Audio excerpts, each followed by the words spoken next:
So today, guys, I just wanted to talk about Xbox Game Pass and whether or not it's worth subscribing to at all. We seem to have two sides to this where people are either weary or just don't like Game Pass, and then there's the people who kind of shill Game Pass as much as possible. I'm here to just kind of tell you how I personally feel about it, and you guys can make the decision as you see fit. But yeah, we're talking about Game Pass today. So to start us off, I do want to preface this by saying that I have been subscribed to Xbox Game Pass for quite a while. I want to say maybe like a year and a half, maybe 2 years. I'm not entirely sure how long it's been, but I am someone who has been subscribed to Game Pass for a very long time. And I am someone who owns an Xbox Series X. So, there's that as well. I also own a PC. So the Game Pass subscription that I have been paying for all this time is the one that includes PC and Xbox. It's both the console and the PC version, which I believe is called Xbox Game Pass Ultimate, which comes with like a bunch of other extra stuff as well. Personally speaking, I do enjoy the service. I think it's a very good service for what it is. Also, in my personal belief, I have no way of actually proving this in any capacity. I'm sure there's indie developers or maybe like more niche development studios who can confirm this, or maybe even not confirm this and go in the complete opposite direction. But part of me likes to believe that Game Pass has to be insanely good for indies and games like Outriders, or maybe that Dungeons and Dragons game that's coming out in the future. Games that are either niche or not quite good enough to warrant $60. And that might sound like a weird bonus to subscribing to Game Pass to get games that are not worth full price, but you really have to think about it in a sense of like, okay, there are certain games out there where you're willing to spend the full price for. For myself, like games like Super Smash Bros. Ultimate, games like a lot of like first-party Nintendo games. Not all of them, because there are some that are on the weaker end, like Breath of the Wild. Are games that are like I pay full $60 for. Like I think these are games that are worth that price tag. But then you have games like Outriders and the niche games I like to think kind of get played by people who otherwise wouldn't have known it even existed, or even have a player base due to maybe the price being a little too high for people for the kind of game that it is. And honestly, while Outriders is an okay game, it really shouldn't have launched at $60. Outriders can be genuinely fun to play with friends every once in a while, but due to its bugs and whatnot, I just don't see it being worth $60. And then you also wouldn't have been able to play certain indie games that maybe it just hasn't been on your radar, but then it suddenly became something on your radar due to it being included with your Game Pass subscription. For myself personally, Carry On was one of those games where I had pretty much no interest in actually playing it, but due to its inclusion of Xbox Game Pass, I kind of just ended up playing it, and it was probably one of my favorite indie experiences of the year. Now, I'm not going to say that Game Pass is inherently perfect. It does have a lot of pros, and there are certain things that it adds that I do feel is something that's not really, useful. For instance, one particular feature that I've seen people be very excited about that I just personally don't really give a shit about is the XCloud service. I did beta test a bit of the XCloud service, and I did, try it out in multiple different scenarios, and it's not a bad service necessarily. It's not perfect. I've had issues with it every once in a while, but of course it is dependent on your internet connection. If you're unfamiliar with XCloud, it's essentially just a way to play games over the cloud, right? So in theory, you can get on your phone and kind of just stream yourself playing Halo and Gears of War or any other game included in Xbox Game Pass, and just be able to stream it to your phone and play it with either a touchscreen or a Bluetooth controller or whatever the case may be. And honestly, I'm never into that sort of thing. I just can't get into streaming a game. It didn't work for Google Stadia. I don't like PlayStation Now, which is PlayStation's streaming game service. And I don't care for Xbox xCloud. I just don't care about the ability of streaming a game. I much prefer playing the game on my actual hardware. And I know that, services like Stadia, PlayStation Now, xCloud, all it takes is like one bad internet spike and your PlayStation just goes to shit, right? However, with Xbox Game Pass, since the games are pretty much installed onto your system, you could choose to use XCloud, right? And it didn't increase the price of Xbox Game Pass at all, but but you could just ignore that as a whole, right? And that's what I do. I ignore the existence of XCloud, despite being a subscriber of what I believe is like a year and a half to 2 years of Game Pass.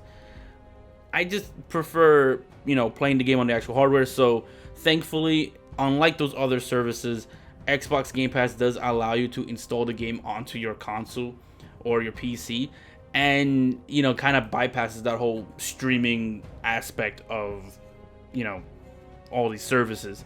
Which, for that reason alone, I do think if you're going to subscribe to any of these services, I do think Xbox Game Pass is the best of these services for that reason alone. If PlayStation Now and Stadia had the ability to install the games onto your platform, then we might have more of an argument there. I think at that point it becomes more of like what the catalog of games are. But until that kind of thing happens, which it would be nice if competitors do, opt in to allow this sort of thing. I'm not quite sure what the technical reasons would be to make that possible. But if it were to ever become a reality for anything like Stadia or PlayStation Now, then I think the competition would be much closer than what it is now. Some of the weariness that is tied to Game Pass is the belief that because Microsoft is making boatloads of money with Xbox Game Pass, that the first party offerings are going to suffer because of it, with the idea that because they're making so much money on it, they don't really need to try and create, a quality game. And maybe there's some truth to it. Maybe there is. I'm not entirely sure. I don't work at Microsoft Game Studios or Microsoft as a whole to know if this is something that they're thinking right now, right? So I do think that to an extent there is a little bit of credence there. Part of me wants to believe that Microsoft makes so much fucking money that I don't really think Game Pass is going to massively shift the entire ecosystem. Because let's be honest here, while I am someone who does partake on Xbox, I do feel that Xbox for years now has struggled with creating a new IP that is a strong one, right? We've seen them release games like Recore, Rise Son of Rome, and many others that was hyped up to some extent by Xbox, and then they released and they were just mediocre games that didn't really live up to any of the expectations that people had for it. And in that sense, if you're thinking about it from perspective of like, oh, Game Pass doesn't really have any exclusive games that you're really excited about, I can understand that. I do. However, as someone who has been subscribed for a while, there has been some games that released day one that ended up becoming favorites of mine, like The Outer Worlds, Wasteland 3. These games are games that, for myself personally, have done a huge service to Game Pass. Like, without those games, I feel like Game Pass would be a much weaker service.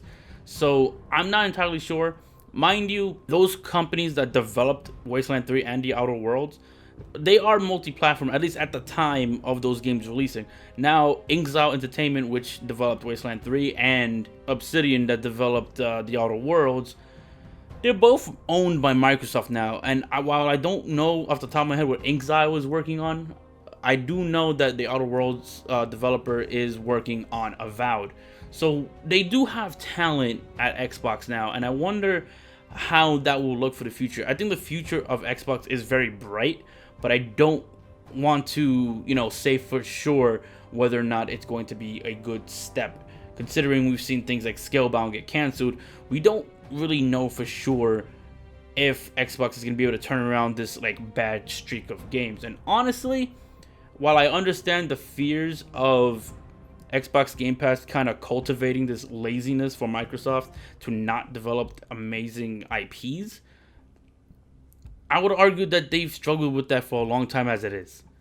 And I have a feeling that they're not really trying to make the service look worse by continuing this streak. I believe they're making these purchases like, Outer Worlds developer Obsidian, Exile, Double Fine, and of course the big one, Bethesda.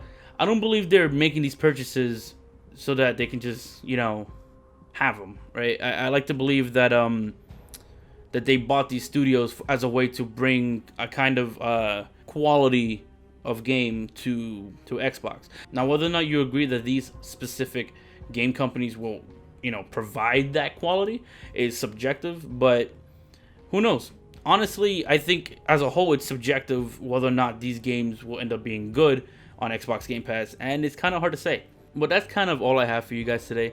Definitely let me know by commenting down below whether or not you feel Xbox Game Pass is something that is at least interesting, or maybe something that is definitely worth your time.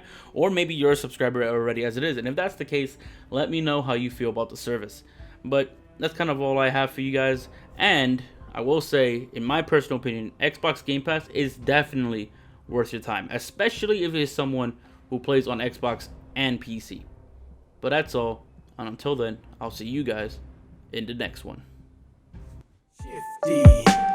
Shifty, wanna be the #1 gamer, come and get me. It'd be dope if you subscribe, could you like the vid please?